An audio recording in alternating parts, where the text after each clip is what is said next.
So today we're going to talk about how opposites attract, but also how we're also attracted to compatibility. So both are going on.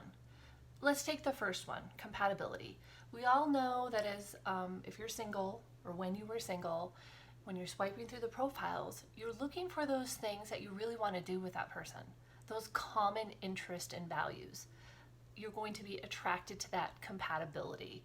Do you want someone that enjoys wine because you really want to go on vacations where you visit vineyards? Or do you want someone that's active so you can go hike together or go to the gym together?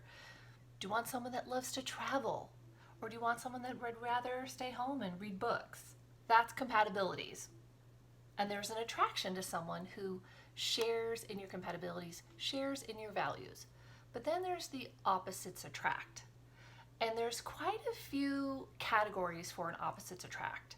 And I talked about this in another video, but basically, I believe we have feminine and masculine energy within us. Of course we do. But I'm female and I dominantly have feminine energy, feminine characteristics, I guess you could say. Now, when I go to work, to me, you bring both. You bring everything.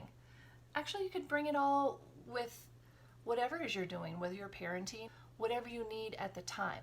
But you're probably going to lean towards one or the other, be more dominantly feminine or more dominantly masculine. I'm more dominantly feminine.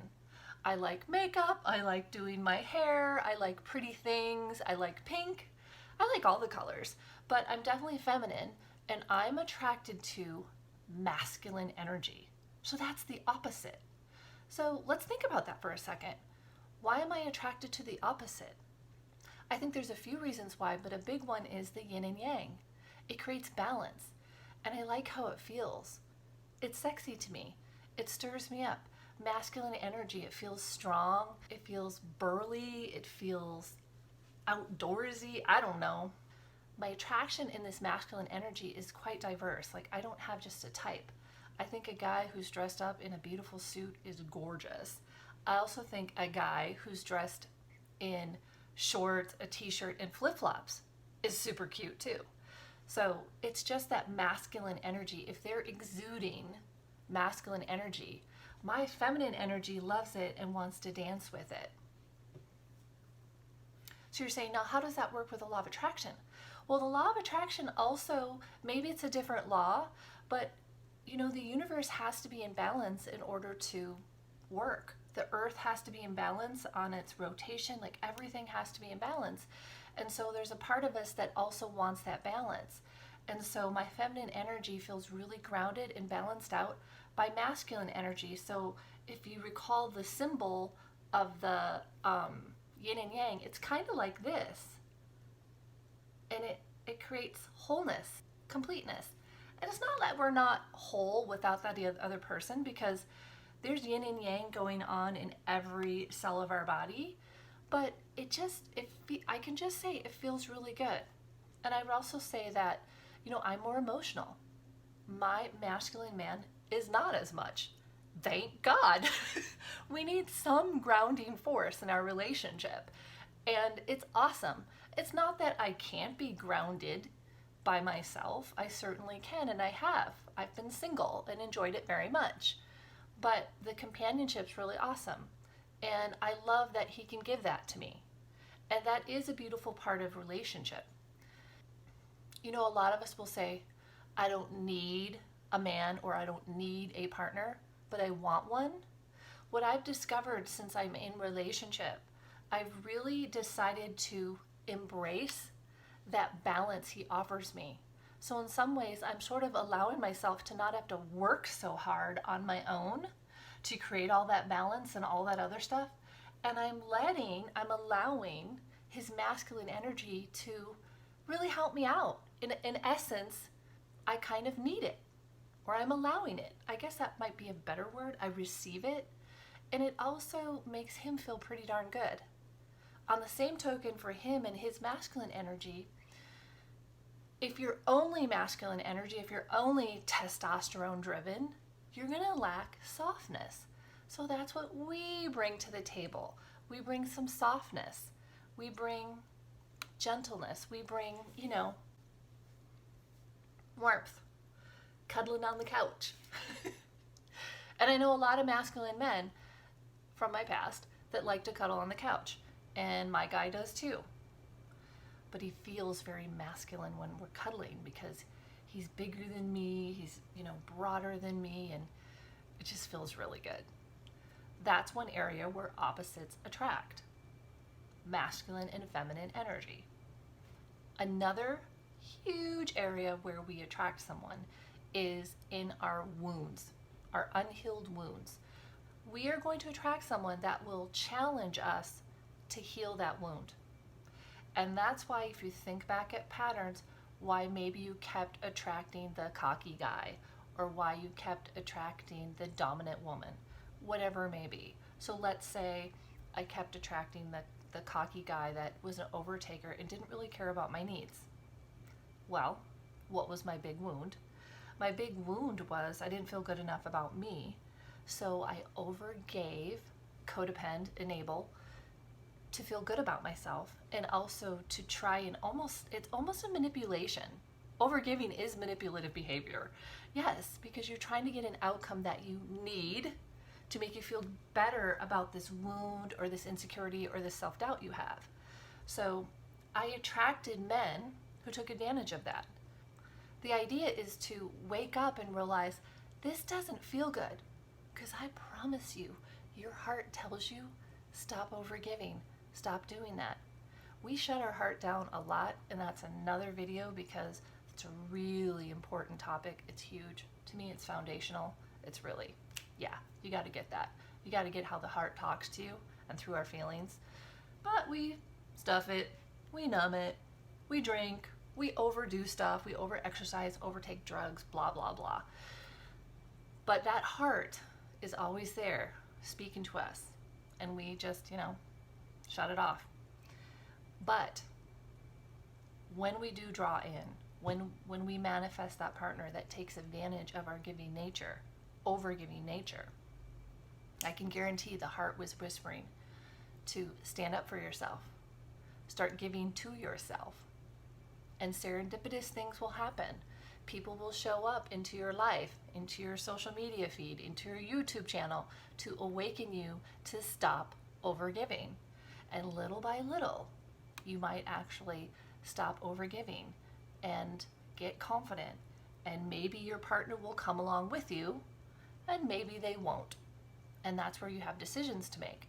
But that's also where opposites attract, to heal those residual wounds. So if you're really attracting the same type of person, so it's really important to do self-reflection after anybody you've dated and it didn't work out, to really look at why and look at what were you to learn in that. How were you to grow? How were you to step further into divine higher self you? And you guys, there's so much to heal. Wow. I mean, I had sexual insecurities I had to heal, and they were very scary to heal. And I wasn't willing to heal them for a really long time. It took me date after date, guy after guy, coaching, reading books, building my confidence to be vulnerable enough, to be open enough to heal some of my sexual insecurities. Dang. And if you can take the perspective, look at that person you're dating and see if they can take you there, or if you can trust them enough to go there and possibly heal.